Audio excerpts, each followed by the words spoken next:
بسم الله الرحمن الرحيم. ده مدخل العمارة،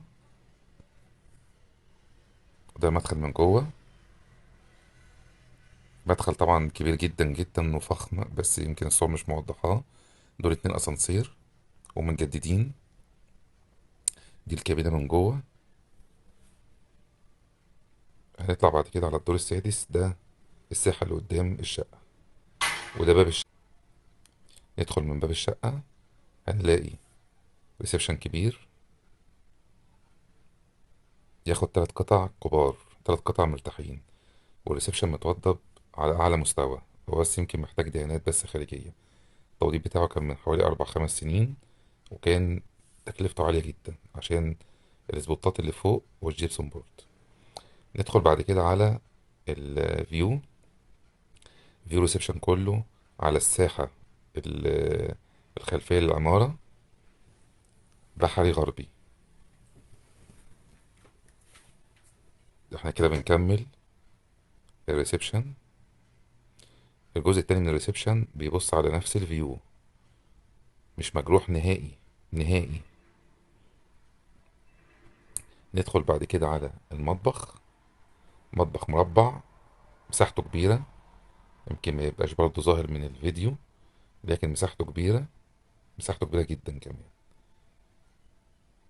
بعديها نبدأ ندخل على حمام الضيوف. ده اللي يمكن بقى محتاج توضيب. من هنا نبدأ نتكلم مطبخ وحمام محتاج توضيب. ده الحمام الرئيسي، ودي الصورة بتاعت بلكونة الحمام الرئيسي.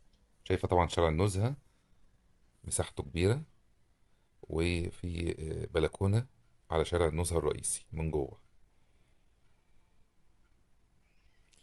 دي أول أوضة، دي برضو على شارع النزهة الرئيسي. الفيو بتاعها مفتوح تماما، بص على ميدان الساعة وشارع النزهة. الفيو من هنا تحفة طبعا. دي أول أوضة، مساحتها معقولة جدا. ندخل بعد كده على تراس بيدخل على أوضتين. الأوضة الرئيسية ودي حجمها كبير جدا جدا كمان، بتبص على نفس الفيو بتاع الريسبشن، برضو مش مجروحة نهائي. وواخدة الفيو كله يعني. الجدار ده كله عبارة عن ألمونتال باصص على الفيو بالكامل، وحجم الأوضة محترم.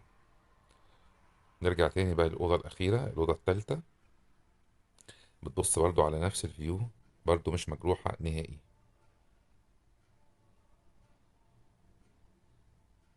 المفروض الفيو ده عبارة عن جنينة العمارة، والساحة الخلفية اللي فيها الجراج بتاع العمارة. حضرتك تقدر تركن بدل عربية 2 و3 و4.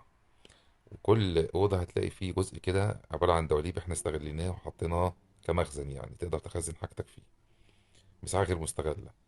وده التراس اللي بيدخلك على الريسبشن بقى، أو اللي ما بين الريسبشن وما بين الأوض.